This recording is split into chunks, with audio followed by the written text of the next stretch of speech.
కడప జిల్లా బద్వేల్లో పొద్దున్నే పెట్రోల్ కష్టాలు మొదలయ్యాయి. పెట్రోల్ కొరతతో మైదుకూరు రోడ్డులోని మున్సిపాలిటీకి చెందిన పెట్రోల్ బంకులో వాహనదారులు కిక్కిరిసిపోయారు. పెట్రోల్ పట్టుకొనుటకు క్రమ పద్ధతి లేకపోవడం వల్ల వాహనదారులు ఇక్కట్లు పడ్డారు. విషయం తెలుసుకున్న మున్సిపల్ కమిషనర్ వాకమల్ల నరసింహారెడ్డి అక్కడికి చేరుకొని తన సిబ్బంది అలాగే పోలీస్ సహాయంతో వాహనదారులను సంయమనం పాటించాలని, పెట్రోల్ కోసం వచ్చిన వాహనదారులను వరుస క్రమంలో వచ్చి పెట్రోల్ పట్టించుకొని పోవాలని, ఇతరులకు ఆటంకం కలిగించవద్దని సూచనలు చేశారు.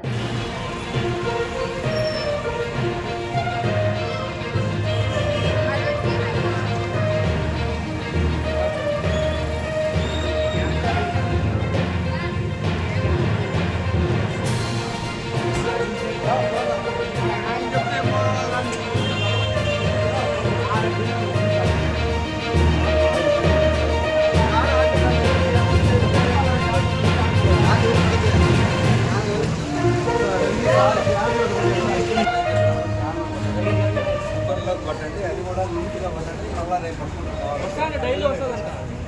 ఇది పల్లెలో ఉంటే